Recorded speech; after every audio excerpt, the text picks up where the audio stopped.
gente, o vídeo é como fazer saquinho surpresa de Peppa Squish.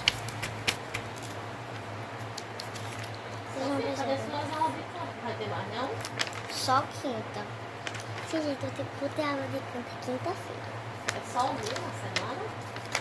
É, na quinta. Só na quinta. Vocês vão drobar uma folha. Aí vão passar fita ou cola. Aí passa, aí droba. Aí aqui embaixo vocês passam fita e droba. É só drobar o papel, tá? Aí, aqui em cima vocês têm que deixar aberto.